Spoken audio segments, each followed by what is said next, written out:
Assalamualaikum warahmatullahi wabarakatuh. Kami dari kelompok 7 yang anggotakan Usari Fatimah, Alia Maulida, dan saya Dini Kuswarini. Pada hari ini kami akan menyampaikan materi tentang teknik dan alat pengumpulan data dalam penelitian tindakan kelas. Yang mana di dalamnya kami akan menyampaikan tentang macam-macam dan jenis teknik dan alat pengumpulan data. Namun sebelum mengetahui macam-macam dan jenis, alangkah lebih baiknya kita mengetahui apa itu teknik dan alat pengumpulan data. Nah, berikut ini akan saya sampaikan pengumpulan data dalam PTK dan bagaimana caranya. Menurut Criswell menyatakan bahwa penelitian tindakan secara metodologis termasuk pada gabungan kualitatif-kuantitatif, yang mana penelitian tindakan fokus pada upaya penyelesaian peningkatan mutu penata sosial masyarakat. Dalam pengumpulan dalam PTK, terdapat instrumen, yang mana instrumen memiliki peranan strategis yang menjaga kesahihan data atau validitas, yang mana instrumen ini menentukan kualitas suatu pendidikan, sehingga tidak salah jika penelitian tindakan dalam kelas fokus pada meningkatkan mutu penata sosial masyarakat. Lalu bagaimana dengan teknik dan alat pengumpulan data? Pengumpulan data merupakan cara yang ditempuh peneliti untuk mengumpulkan data dengan alat yang cocok untuk digunakan dalam penelitian, sehingga dapat disimpulkan bahwasanya alat pengumpul data ialah yang digunakan harus sesuai dengan teknik pengumpul data, sehingga keduanya saling berkesinambungan dan saling terikat sehingga mendukung tujuan dari penelitian tindakan kelas.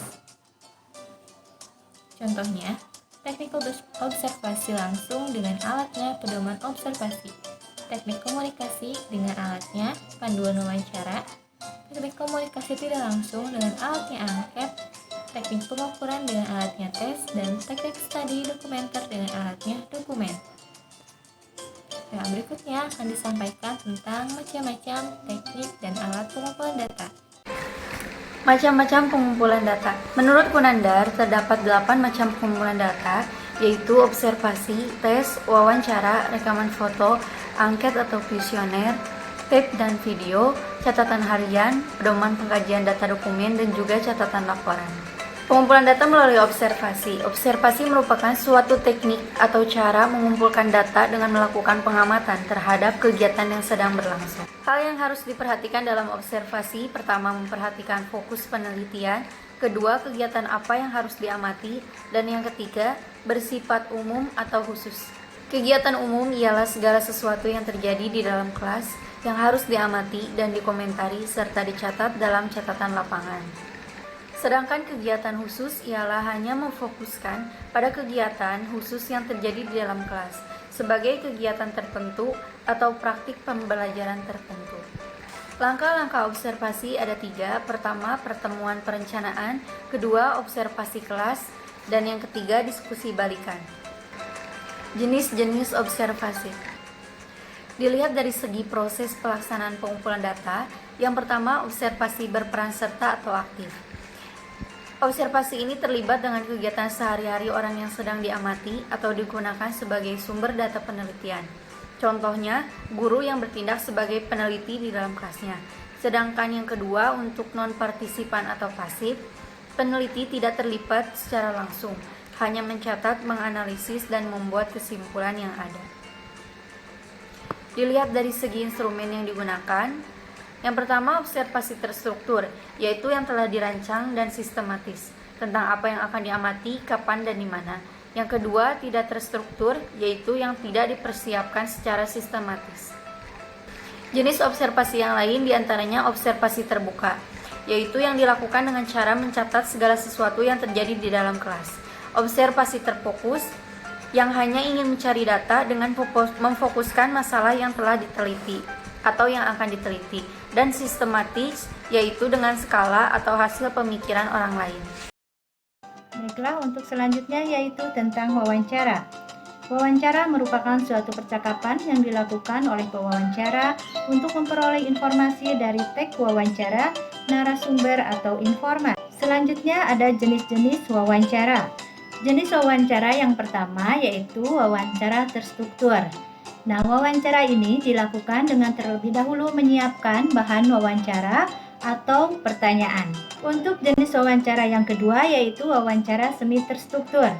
Nah, bentuk wawancara ini sudah disiapkan terlebih dahulu, tetapi memberikan keleluasaan untuk tidak langsung terfokus kepada bahasan atau mungkin mengajukan topik bahasan sendiri selama wawancara itu berlangsung. Untuk yang ketiga yaitu wawancara tidak terstruktur. Nah, bentuk wawancara ini di mana prakarsa untuk memilih topik bahasan diambil oleh orang yang diwawancarai. Yang keempat yaitu wawancara informal. Jenis percakapan bebas yang memungkinkan interview untuk menanyakan hal-hal yang berkaitan dengan masalah yang akan ditelitinya. Untuk yang kelima yaitu wawancara formal terstruktur. Jenis wawancara ini dalam pelaksanaannya itu menggunakan format wawancara yang terstruktur. Jadi, guru dapat menanyakan pertanyaan yang sama kepada responden. Adapun angket atau kuesioner itu merupakan suatu teknik pengumpulan data secara tidak langsung, di mana sejumlah pertanyaan atau pernyataan yang harus dijawab atau direspon oleh responden itu dilakukan secara tertulis. Adapun jenis-jenis angket atau kuesioner, berdasarkan cara responden menjawab. Yang pertama yaitu angket tidak berstruktur atau terbuka, yang kedua angket berstruktur atau tertutup, yang ketiga angket berstruktur dengan pertanyaan terbuka, dan yang keempat angket berstruktur dengan jawaban singkat. Adapun jenis angket berdasarkan bentuknya yaitu yang pertama angket pilihan ganda, yang kedua angket isian. Adapun pedoman pengkajian data dokumen yaitu pengumpulan data dengan menggunakan dokumen arsip. Peneliti mengumpulkan dan mencermati benda-benda tertulis yang dapat digunakan untuk memperoleh informasi. Adapun tes yaitu sejumlah pertanyaan yang disampaikan pada seseorang atau sejumlah orang untuk mengungkapkan keadaan atau tingkat perkembangan salah satu atau beberapa aspek psikologis, yaitu diantaranya prestasi, hasil belajar, minat, bakat, sikap, dan lain-lain. Jenis-jenis tes. Yang pertama yaitu tes lisan atau oral test. Yang kedua tes tertulis atau writing test. Nah, rekaman, foto, slide, tip, dan video itu berguna untuk menangkap suasana kelas, detail tentang peristiwa-peristiwa penting atau khusus yang terjadi, atau ilustrasi dari episode tertentu. Nah, alat-alat elektronik ini dapat saja digunakan untuk membantu mendeskripsikan apa yang peneliti catat di catatan lapangan apabila memungkinkan. Adapun catatan harian. Catatan harian adalah catatan pribadi tentang pengamatan, perasaan, tanggapan, penafsiran, refleksi, firasat, hipotesis, dan penjelasan. Sedangkan catatan lapangan yaitu bukti otentik berupa catatan pokok atau catatan terurai tentang proses apa yang terjadi di lapangan sesuai dengan fokus penelitian, ditulis secara deskriptif dan reflektif. Lalu, apa kesimpulannya?